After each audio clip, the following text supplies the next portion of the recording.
औज़ुबिल्लाहिमिनश्शैतानिर्रजीम बिस्मिल्लाहिर्रहमानिर्रहीम। सामीन व नाज़रीन अस्सलाम वालेकुम।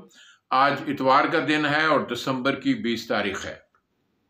हालिया दिनों में भारत के वज़ीर दिफा राजनाथ सिंह ने नंदीगल एयरबेस पर, जहां उनकी पायलटों की तरबियत की एकेडमी है, पायलटों से खिताब करते हुए ये बात कही है कि हम पाकिस्तान को 4 जंगों में बदतरीन शिकस्त से दो चार कर चुके हैं और मुस्तकबिल करीब में किसी भी एडवेंचर की या किसी भी हमले का इम्कान पूरी तरह गालिब है।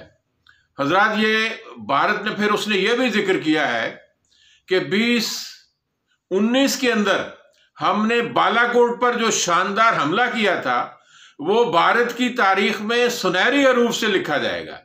यानी उसका मकसूद यह है कि हमारे अभिनंदन ने गिरफ्तार होकर नाक भी तड़वाई, हमने अपने 2 जहाज़ों को तबाह भी करवाया। इसके बावजूद वो हिंदुस्तान की तारीख में वो वाकया, बालाकोट का वाकया, सुनहरी हरूफ से लिखा जाएगा। यानी इंसानी शर्म की, हया की कोई हद होती है जो भारतीय वजीर दिफा ने पायलटों को गलत तौर पर आगाह करते हुए अपनी शान और शौकत का, भारतीय सेना की शान और शौकत का इजहार करते हुए इस बात का इजहार किया है।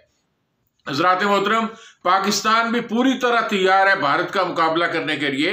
पाकिस्तान ने ठट्ठा एयरबेस पर, जिसे हम 9th शाहीन एक्सरसाइज कहते हैं, चीन के साथ मिलकर इंतहाई आला दर्जे की एक्सरसाइजेज की हैं और इन एक्सरसाइजों के नतीजे में हमने ये हासिल किया है कि जब भी कोई ऐसा मार्का बर्पा होता है पाकिस्तान की सालमियत का, तो फिर चाइना के और पाकिस्तान के पायलट पूरी जाबशानी के साथ उस मार्के में शरीक होकर भारत को शिकस्त फाश देंगे। और इसके साथ हमें याद रखना चाहिए कि पाकिस्तान ने सकर्दू एयरबेस को भी अपग्रेड किया है, वहां भी जहाजों को मुंतकिल कर दिया गया है और वहां से जहाज जो है वो सियाचिन पर, कारगिल पर, अगर कश्मीर के अंदर युद्ध या लड़ाई होती है तो वहां सकर्दू एयरबेस जो पाकिस्तान के लिए है वो बेहतरीन एक मरकज साबित होगा।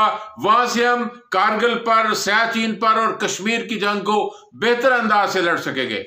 हजरात मोहतरम, ये हमारे इर्द गिर्द के हालात हैं। अगर हमें ये याद रखना चाहिए कि अगर हम इस दुनिया के अंदर अब बर्री फौज के साथ साथ जो फजाई अफवाज हैं उनकी भी अहमियत बढ़ गई है। जिस तरह आपने देखा होगा कि अजरबैजान ने बेहतरीन ड्रोन अटैक के साथ अपने दुश्मन पर फतह हासिल की है और पाकिस्तान भी इससे बाखूबी आगा है।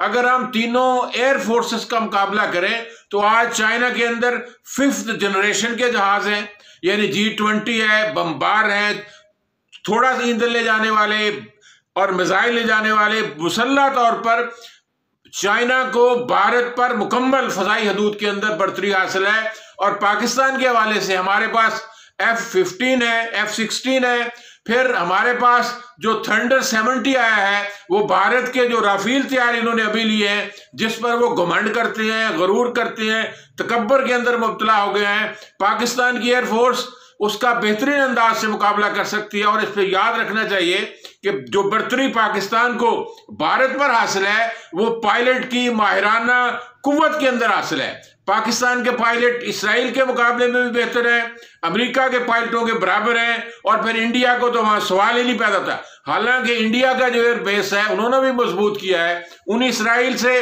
ड्रोन मिले हैं, इंडिया की जो फजाइया है वो भी बेहतर है। लेकिन अगर पाकिस्तान का जो मुकाबला किया जाता है, पाकिस्तान के पास भी ज्यादा बेहतर एयरफोर्स मौजूद है और साथ ही हमारे पायलटों को भारत के पायलटों पर बेहतरीन हद तक बर्तरी हासिल है। और इस मुकाबले में पाकिस्तान के पायलट हमारे इस जनूबी एशिया के अंदर बेहतरीन पायलट शुमार होते हैं। और हमें यह भी याद रखना चाहिए कि जब पाकिस्तान में 9th जो ये शाहीन एक्सरसाइज की गई है, सकर्दू के एयरपोर्ट को हमने अपग्रेड किया है, वहां जहाजों को लादा गया है। और इस तरह हम चीन के हवाले से ये बात करते हैं कि चीन ने भी अपने माहौल को दुरुस्त करने के लिए, चीन ने भी बर्मा के अंदर अपना एयरबेस बनाया है, नेपाल के अंदर एयरबेस बनाया है, वहां जहाजों को मुंतकिल किया है। यानी यूं समझ लें कि बर्मा के अंदर और नेपाल के अंदर वो मकाम जहां नेपाल का, भारत का और चाइना की सरहद मिलती है, वहां लम्मा के मकाम पर